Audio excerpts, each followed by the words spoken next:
میڈیوسا قدیم یونانی افسانوں میں سب سے مشہور عجیب و غریب مخلوقات میں سے ایک ہے، جس کے بارے میں آپ نے شاید ہی کبھی کچھ سنا ہو، جو اپنے سر پر سانپ جیسے بالوں کی وجہ سے مشہور تھی۔ لیکن آپ اس کردار کو اکثر ہالی ووڈ موویز میں دیکھ چکے ہیں۔ میڈیوسا بہت سے جنگجوؤں کا شکار بنتی آئی ہے، جو اسے قتل کر کے اس کا سر حاصل کرنا چاہتے تھے۔ بہت سے جنگجو آتے اور میڈیوسا کو قتل کر کے اس کا سر حاصل کرنے کی کوشش کرتے، لیکن ناکام ہو جاتے۔ جب بھی کوئی آدمی میڈیوسا کی آنکھوں میں دیکھتا تو وہ وہیں پتھر کا بن جاتا۔ اس کردار کو ایک افسانوی کردار مانا جاتا ہے، جس کی سچائی کا علم کسی کو بھی نہیں ہے۔ لیکن جہاں اللہ تعالیٰ نے بہت سی حیران کن مخلوقات کو پیدا کیا ہے، ہو سکتا ہے تاریخ میں ایسا کردار بھی موجود ہو، یہ تو اللہ ہی بہتر جانتا ہے۔ میڈیوسا ہمیشہ سے ہی ایک خوفناک کردار نہیں تھا، در حقیقت اس کے پیچھے ایک حادثہ تھا جو میڈیوسا کے ساتھ رونما ہوا۔ میڈیوسا کی دو اور بہنیں تھیں، فورٹگیز اینڈ سینا، جو سمندری دیوتاؤں کی بیویاں تھیں۔ میڈیوسا ان میں سے کافی مختلف تھی، وہ اپنی زندگی اپنی مرضی کے مطابق جینا چاہتی تھی۔ میڈیوسا ایک بہت ہی خوبصورت لڑکی تھی، جس کے چمکدار بال اس کی خوبصورتی میں اور بھی زیادہ اضافہ کرتے تھے۔ میڈیوسا کی خوبصورتی کے ہر طرف چرچے تھے، بہت سے لوگ میڈیوسا کو اپنی ہوس کا نشانہ بنانا چاہتے تھے۔ میڈیوسا ایک اتھینا نامی دیوی کے مندر کی پجارن تھی۔ اتھینا ایک ایسی دیوی تھی جو خود بھی بہت خوبصورت تھی اور لڑکیوں کو آزاد اور ہمیشہ کے لیے کنوارا رہنے پر فروغ دیتی تھی۔ اتھینا چاہتی تھی کہ جو بھی اس کے مندر میں اس کی پوجا کرنے آئے وہ کنوارا ہونا چاہیے اور ہمیشہ کے لیے کنوارا ہی رہے۔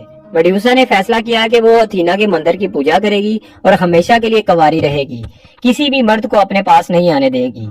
دور دور سے لوگ اس دیوی کے مندر میں پوجا کرنے کے لیے آتے، لیکن زیادہ تر دیوی کی پوجا کرنے کے بجائے میڈیوسا کی خوبصورتی کے چرچے سن کر اس مندر میں میڈیوسا کو دیکھنے کے لیے آتے۔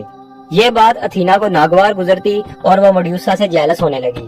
ایک دن میڈیوسا مندر میں پوجا کرنے میں مصروف تھی کہ یہاں ایک سمندروں کا بادشاہ پوزائیڈن آیا، اور جب اس نے میڈیوسا کو دیکھا تو اس کی محبت میں گرفتار ہو گیا۔ جب پوزائیڈن نے میڈیوسا کو اپنی بیوی بنانا چاہا تو میڈیوسا نے اسے انکار کر دیا۔ میڈیوسا چاہتی تھی کہ وہ ہمیشہ کے لیے کنواری رہے اور اسی مندر میں پوجا کرتی رہے۔ جب پوزائیڈن کی کافی کوششوں کے باوجود میڈیوسا نہ مانی تو اس نے فیصلہ کیا کہ وہ میڈیوسا کو زور زبردستی سے حاصل کرے گا۔ میڈیوسا اپنی زندگی بچانے کے لیے مندر میں ادھر ادھر بھاگنے لگی اور اتھینا کو مدد کے لیے پکارنے لگی، لیکن اتھینا نے اس کی مدد نہ کی۔ پوزائیڈن نے اسی مندر میں میڈیوسا کو اپنی ہوس کا نشانہ بنا دیا اور اسے وہیں چھوڑ کر غائب ہو گیا۔ میڈیوسا روتی رہی اور اتھینا سے اس گناہ کی معافی مانگتی رہی۔ اتنے میں اتھینا ظاہر ہوئی اور میڈیوسا پر بہت غضبناک ہوئی اور کہا کہ تم اب کنواری نہیں رہی، تم نے دیوتاؤں کی عزت کو پامال کیا ہے۔ سمندری دیوتا پوزائیڈن تمہیں اپنی بیوی مانتا ہے۔ اتھینا نے میڈیوسا کی ساری خوبصورتی کو ختم کر کے بدصورتی میں تبدیل کر دیا اور اسے خوفناک شکل و صورت دے دی، جس کے سر پر بالوں کی جگہ زہریلے سانپ نکل آئے۔ اس کی آنکھیں اتنی ڈراؤنی ہو چکی تھی، جو شخص ایک بار اس کی آنکھوں میں دیکھتا تو وہ فوراً اسی ٹائم پتھر کا بن جاتا۔ میڈیوسا اپنی اس حالت کی وجہ سے خود سے ہی خوف کھانے لگی اور اپنے دیوتاؤں سے ناراض ہو کر اسی مندر میں رہنے لگی۔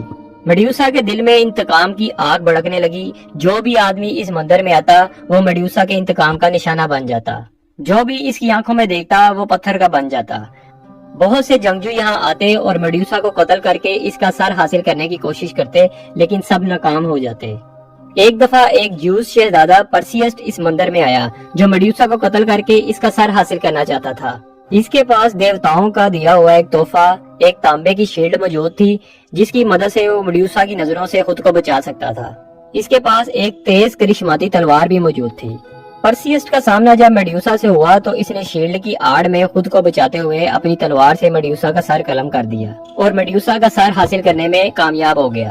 پرسیس میڈیوسا کے سر کو بہت سی جگہوں پر لوگوں کو پتھر کا بنانے میں استعمال کرتا رہا۔ وہ اس کے سر کی مدد سے بہت سی مختلف جنگوں میں اپنے دشمنوں کو پتھر کا بنا کر شکست دیتا رہا۔ میڈیوسا ہمیشہ سے ہی ایک ظالم عورت نہ تھی، اصل میں اس کی زندگی کا مقصد اتھینا کی پجارن بن کر رہنا تھا، لیکن اتھینا نے اس کی خوبصورتی سے جیلس ہوتے ہوئے اس کو بدصورت شکل میں تبدیل کر دیا۔ میڈیوسا کا ذکر ہمیں سلطان عبدالحمید پر لکھی گئی ایک کتاب دا confidential and unknown secrets of سلطان عبدالحمید میں ملتا ہے۔ اس کتاب میں سلطنت عثمانیہ کے آخری سلطان عبدالحمید خان کی زندگی کے پر اسرار واقعات درج ہیں۔ سن 1456 عیسوی میں جب سلطان محمد فاتح قسطنطنیہ فتح کر چکے تھے تو اٹلی سے کچھ لوگ جو ایلومیناٹی لابی سے تعلق رکھتے تھے سلطان سے ملنے آئے۔ ان لوگوں نے سلطان کو بتایا کہ قسطنطنیہ کے نیچے ایک ندی بہتی ہے جس میں دنیا کے قیمتی جواہرات موجود ہیں، جن کو تلاش کرنے کے لیے وہ سلطان کی مدد کریں گے۔ دراصل ان کا مقصد قسطنطنیہ میں موجود میڈیوسا کی قبر کو تلاش کرنا تھا، جسے حاصل کر کے وہ اپنے شیطانی مقاصد میں کامیابی حاصل کرنا چاہتے تھے۔ سلطان ان کے خفیہ عزائم سے بخوبی واقف تھے اور انہیں قسطنطنیہ میں رہنے اور یہاں تحقیق کرنے سے منع کر دیا۔ یوں الومناٹی کے یہ لوگ یہاں سے اپنے مقصد میں ناکام ہو کر واپس لوٹ گئے اور اپنے شیطانی مقاصد کو خفیہ طور پر سر انجام دیتے رہے۔ سلطان عبدالحمید کے دور تک یہ الومناٹی کے لوگ سلطنت عثمانیہ کی تنظیم میں نمائندگان کے طور پر شامل ہو چکے تھے۔ سلطان عبدالحمید جو تاریخ کے پوری اسرار واقعات میں دلچسپی رکھتے تھے، وہ پہلے ہی اپنی سلطنت میں موجود اس قبر اور الومناٹی کے لوگوں کی اس میں دلچسپی سے خوب واقف تھے، لہذا آپ نے اپنے چند قابل اعتماد افسران کو میڈیوسا کی قبر تلاش کرنے کی ذمہ داری سونپی۔ ان قابل اعتماد افسران نے قسطنطنیہ کی زمین پر میڈیوسا کی قبر تلاش کرنا شروع کر دی۔ کافی دن کی کڑی محنت کے بعد انہیں میڈیوسا کی قبر مل گئی۔ جب اس قبر کو کھولا گیا تو اس میں ایک ایسی خوفناک مخلوق موجود تھی جسے دیکھ کر اکثر لوگ ڈر کے مارے بھاگ گئے۔ سلطان عبدالحمید نے عوام کو خوف و ہراس سے بچانے کے لیے اس قبر کو نامعلوم مقام پر منتقل کر دیا، جہاں الومناٹی کے لوگ بھی اس تک رسائی حاصل نہ کر سکیں۔ جب سلطنت عثمانیہ کا خاتمہ ہو گیا اور سلطان عبدالحمید خان کو اقتدار سے ہٹا دیا گیا تو تب ان کی سلطنت کے ایک وزیر نے کچھ پیسوں کے عوض الومناٹی لوبی کے آگے میڈیوسا کی قبر کا راز کھول دیا۔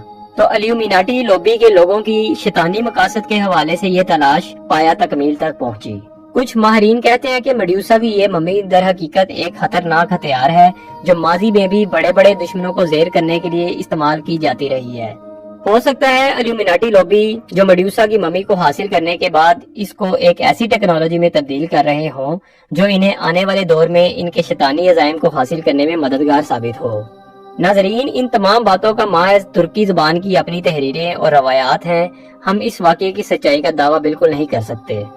در حقیقت اس کے اصل حقائق کے بارے میں اللہ اور اس کے رسول ہی بہتر جانتے ہیں۔ آپ کی اس کے متعلق کیا رائے ہے ہمیں کمنٹس میں ضرور بتائیے گا۔ ہماری ویڈیو کو لائک اور چینل کو سبسکرائب بھی ضرور کیجیے گا، اس سے ہماری موٹیویشن بنی رہتی ہے اور ہم آپ کے لیے نئی سے نئی انفارمیشن لے کر آتے رہیں گے۔ اللہ حافظ۔